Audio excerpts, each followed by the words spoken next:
तो हेलो दोस्तों, कैसे हैं आप लोग। उम्मीद करते हैं बहुत अच्छे होंगे और अपनी पढ़ाई को बहुत ही ज़बरदस्त तरीके से कर रहे होंगे। तो आज हमारा एक नया चैप्टर शुरू होने वाला है, आपका औसत। ठीक है, आज हम लोग औसत के बारे में जानेंगे एकदम बेसिक से, और उस पर जो फार्मूले बनते हैं उसको भी जानेंगे, और उन फार्मूले पर जो सवाल बनते हैं उनको हम लोग सॉल्व करेंगे।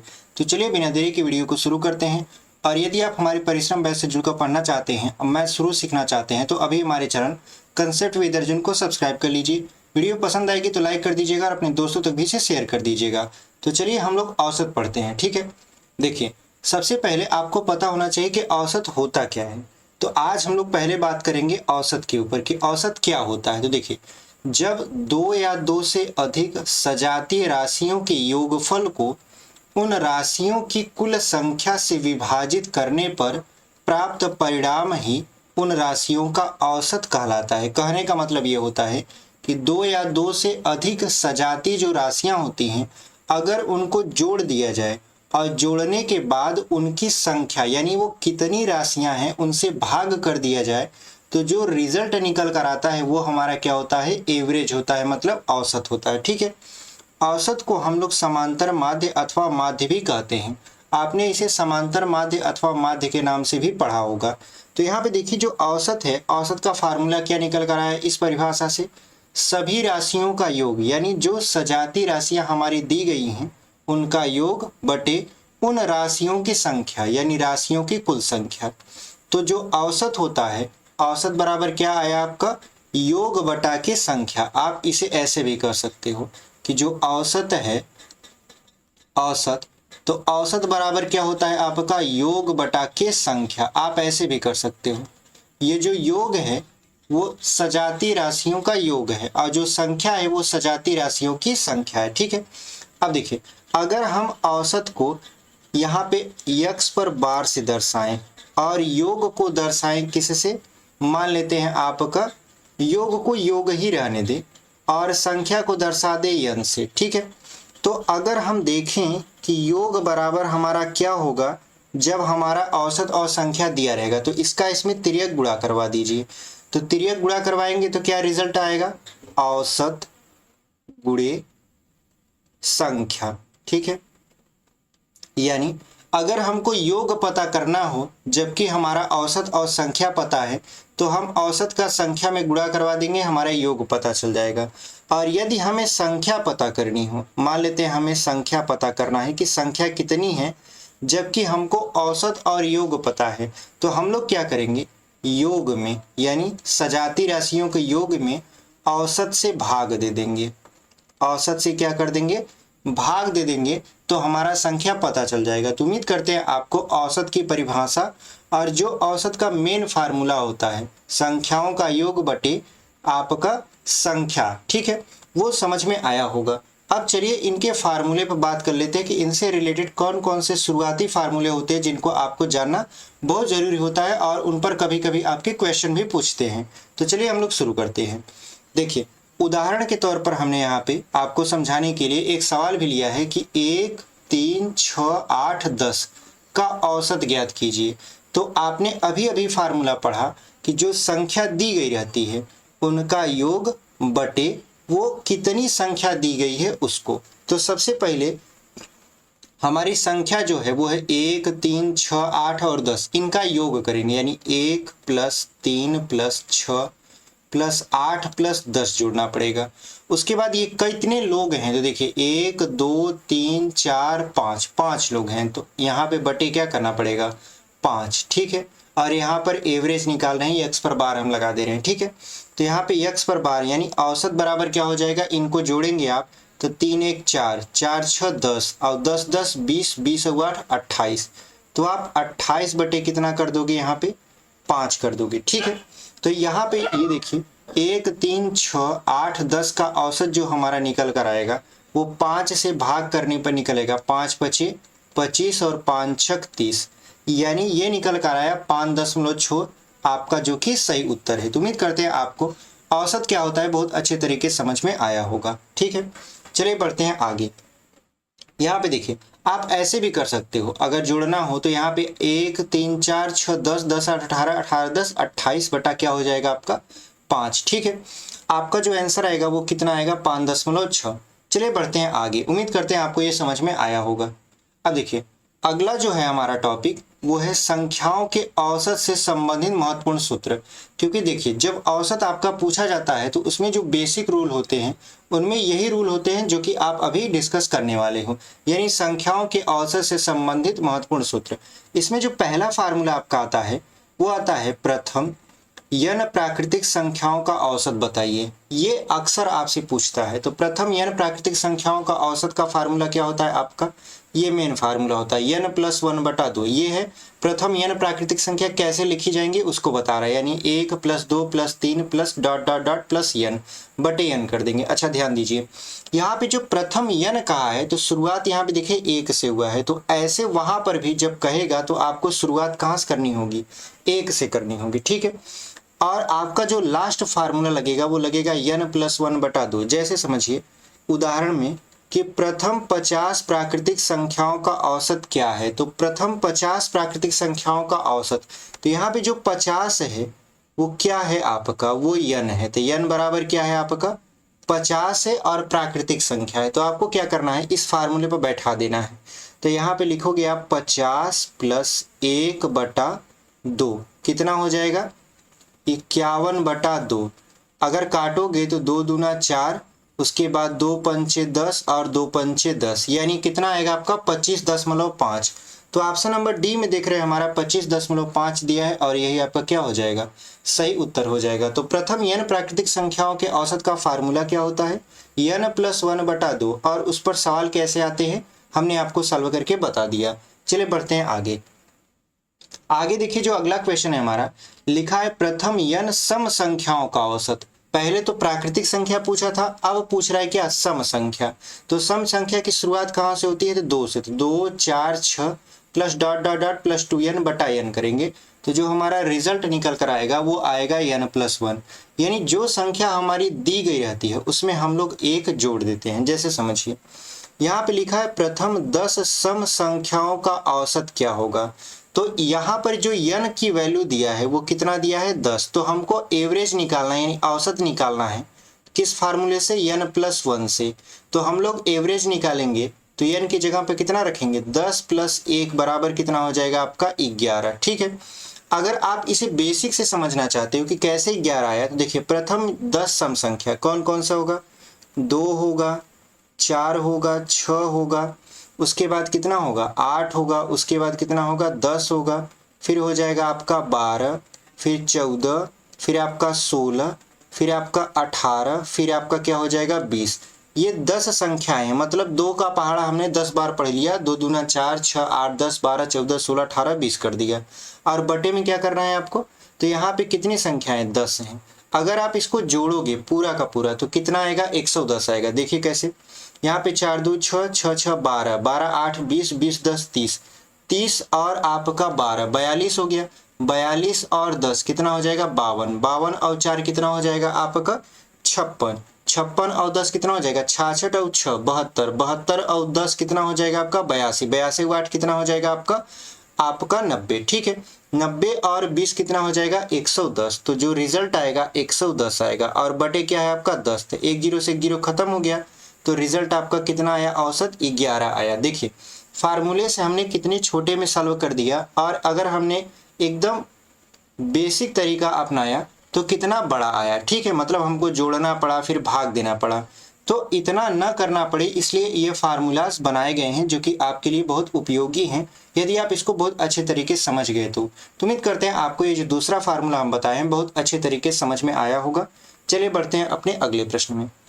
देखिए अगला जो हमारा फार्मूला है वो लिखा है प्रथम n विषम संख्याओं का औसत बताइए। तो विषम संख्या कहाँ से स्टार्ट होंगी, 1 से। तो देखिए वहां से 1 से स्टार्ट किया है, यहाँ पर 1 3 5, फिर यहाँ पर 2n - 1 इसका लास्ट होगा, बटे में n कर देंगे तो जो रिजल्ट निकल कर आएगा वो n ही होगा।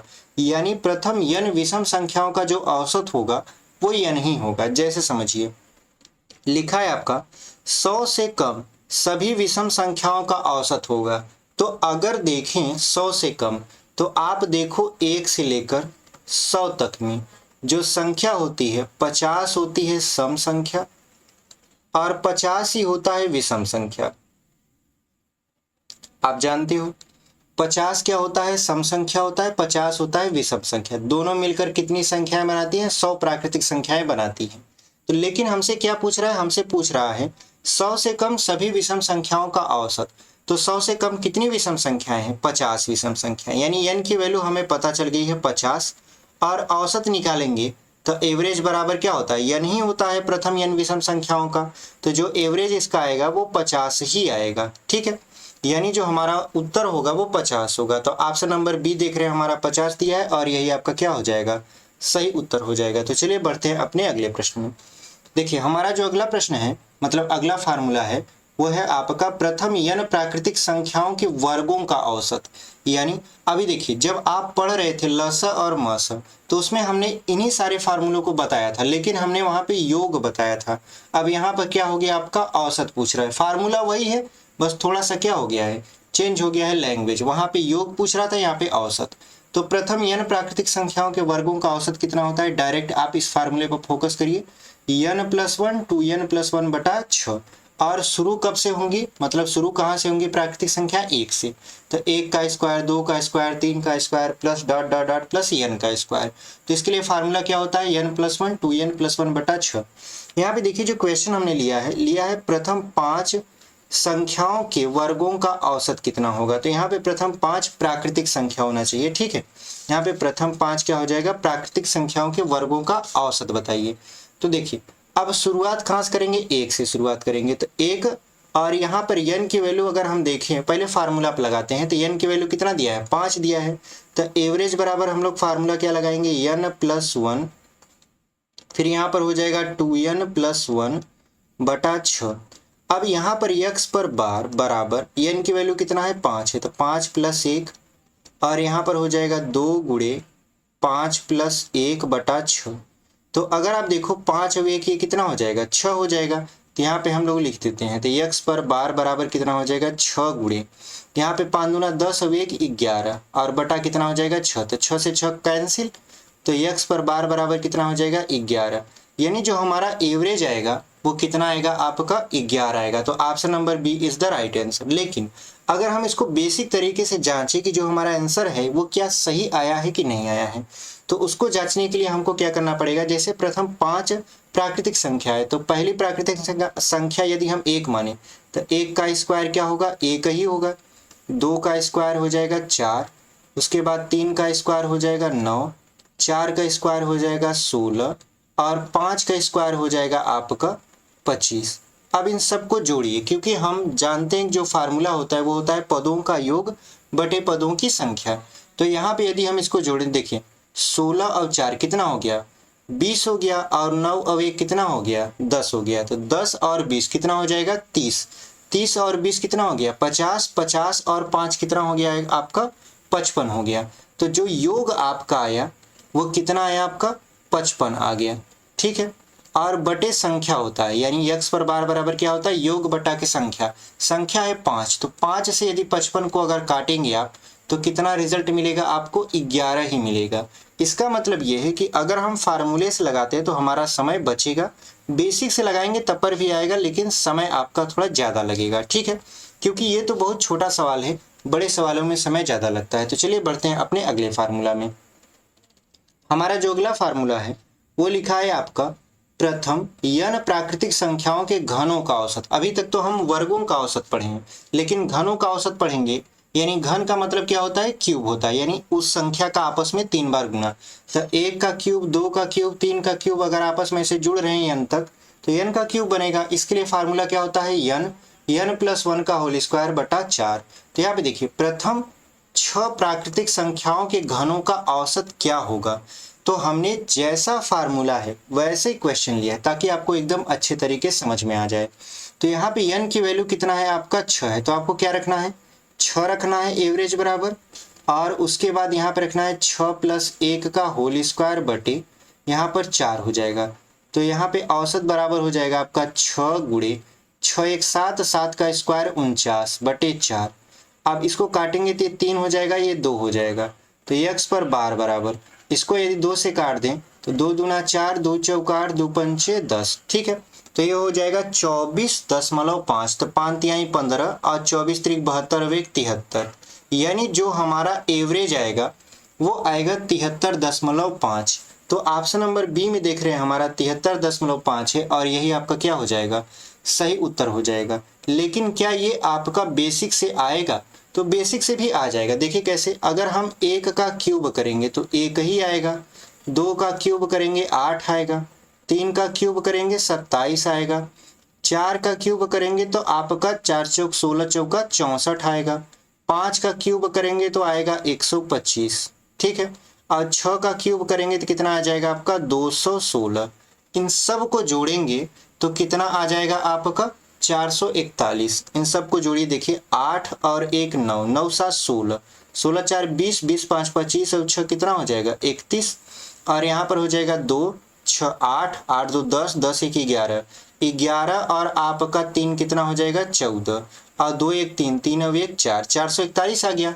अब इसी 441 में हम लोग क्या करेंगे, भाग करेंगे किसका, 6 का, क्योंकि हम जानते हैं कि एवरेज बराबर क्या होता है, पदों का योग बटे पदों की संख्या। तो योग हमने निकाला 441 आ गया, बटे हमने संख्या 6 माना था तो 6 लिख दिया। अब अगर इसका भाग करेंगे तो आप जानते हो 6 सते 42 होता है, और 2 बच गया आपका, तो 6 त्रिक 18 हो गया, 3 बच गया, 6 पंचे 30, यानी 73.5 यहाँ पर भी आया और यहाँ पर भी आया। लेकिन हमारा जो फार्मूला लगाने वाला जो तरीका है वो ज़्यादा आपका सरल है और टाइम भी कम बचाता, मतलब टाइम भी आपका बहुत ज़्यादा बचा लेता है। इसी वजह से हम लोग फार्मूला लगाना प्रेफर करेंगे। तो उम्मीद करते हैं आपको प्रथम यानी प्राकृतिक संख्याओं के घनों का औसत कैसे निकाला जाता है समझ में आया होगा, आपका फार्मूला से भी और बेसिक रूल से भी। तो चलिए बढ़ते हैं आगे। आगे देखिए, जो हमारा अगला रूल है यानी अगला फार्मूला है लास्ट वाला, वो कह रहा है कि यदि दी गई संख्याएं एक श्रृंखला में हो, मतलब एक श्रेणी में हो, एक चेन में हो, उन्हें किन्हीं भी दो क्रमागत पदों के बीच का अंतर समान हो, यानी जब एक चेन में होंगी तो उनके किन्हीं भी दो क्रमागत पदों के बीच जो अंतर होगा वो समान होगा। या तो उस संख्या में कोई निश्चित संख्या जोड़ी जा रही होगी या तो उसमें कुछ निश्चित संख्या घटाई जा रही होगी। तो जो संपूर्ण श्रृंखला जब बनता है तो उसका औसत कितना होगा, यानी जब आपके पास एक चेन बनती हुई श्रृंखला दिखती है और उसका औसत आपको निकालना होता है तो फार्मूला क्या लगता है, प्रथम संख्या प्लस अंतिम संख्या बटा 2, यानी जो शुरू वाली संख्या है और जो लास्ट वाली संख्या है दोनों को जोड़कर बटा 2 कर देंगे तो हमारा जो औसत है वो निकल जाएगा। जैसे हमने एक बहुत ही बेहतरीन सवाल लिया है कि 3 के प्रथम 9 गुणजों का औसत बताइए।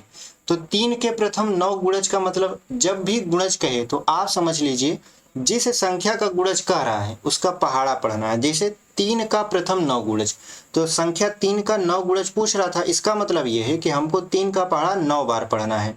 तो पहली बार पढ़ेंगे 3 1 कम 3, 3 दूना 6, 3 त्रिक का 9, 3 चौक 12, 3 पचे 15, 3 छक 18 और 3 सते 21, 3 आठे यहाँ पे 24 और 3 नवा 27।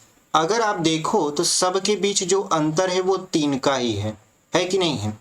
तो आपने जो ऊपर पढ़ा कि यदि दी गई संख्याएं एक श्रृंखला में हो, तो ये जो संख्या आपको दिख रही है ये एक श्रृंखला में है, तो इसका औसत निकालने के लिए आपको क्या करना पड़ेगा, प्रथम संख्या जो कि 3 है प्लस आखिरी संख्या जो कि 27 है और बटा 2 करना पड़ेगा। तो 27 और 3 कितना हो जाएगा 30 और बटा 2 कर देंगे तो आ जाएगा 15। यानी इस जो श्रृंखला है 9 आपका 3 से स्टार्ट होकर 27 तक, उसका जो एवरेज आएगा वो आएगा 15। ऑप्शन नंबर सी में देख रहे हैं हमारा 15 दिया है और यही आपका क्या हो जाएगा, सही उत्तर हो जाएगा। ठीक है। अब एक लास्ट बात और बताना है आपको कि अगर समझिए किसी भी संख्या में, मतलब एक ऐसी श्रृंखला हो जिसमें जीरो भी सम्मिलित होता है, जैसे अगर हम मान लें 0 2 3 यहाँ 5 फिर यहाँ आपका 3 उसके बाद यहाँ 2, ठीक है, उसके बाद यहाँ पे कर दे मान लेते हैं 4 कर दे और का औसत पूछ लें, ठीक है, का औसत पूछ लें। तो अगर किसी भी आपके श्रृंखला में 0 दिया होता है तो उसको भी काउंट किया जाता है। जैसे यहाँ 0 दिया है तो ये भी संख्या में काउंट होगा। तो कितनी संख्या है? 1 2 3 4 5 6 और 7 संख्या है। तो सबको जोड़ना पड़ेगा, क्योंकि आप जानते हो पदों का योग बटे पदों की संख्या। तो जोड़ेंगे 4 2 कितना होगा? 6 6 3 9 5 14 3 आपका 17, 17 और 2 कितना हो जाएगा? 19, क्योंकि 19 में 0 जोड़ेंगे तो 19 ही आएगा। और बटे कितनी संख्या है आपका? 7 है। तो 1 2 3 4 5 6 7, 7 से क्या कर देंगे? भाग कर देंगे और यही आपका क्या हो जाएगा? आंसर हो जाएगा। तो कहने का मतलब ये है कि यदि किसी श्रृंखला में 0 दिया रहे तो आपको 0 को छोड़ना नहीं है, आपको 0 को भी जोड़ना है। और जो संख्या आपकी बन रही है, जैसे अगर हम 0 को यहाँ पे छोड़ देते तो हमारे पास कितनी संख्याएं बचती? केवल और केवल 6 बचती। लेकिन तब वो गलत हो जाता, क्योंकि जब 0 दिया है तो हमको 0 को भी काउंट करना पड़ेगा। ठीक है, तो उम्मीद करते हैं आपको जो औसत का हमने फार्मूला बताया, जो सवाल समझाया, आपको बहुत अच्छे तरीके समझ में आया होगा। मिलते हैं आपसे औसत की अगली क्लास में, जहाँ पे हम लोग इसी फार्मूले पर आधारित प्रश्नों को सॉल्व कर रहे होंगे। तब तक के लिए धन्यवाद। ऐसे वीडियो को देखते रहिए, और वीडियो पसंद आई हो तो वीडियो को जरूर लाइक करिए, अपने दोस्तों तक भी इसे शेयर करिए, और चैनल पर नए हैं तो चैनल को सब्सक्राइब कर लीजिए। मिलते हैं आपसे एक अगले वीडियो में।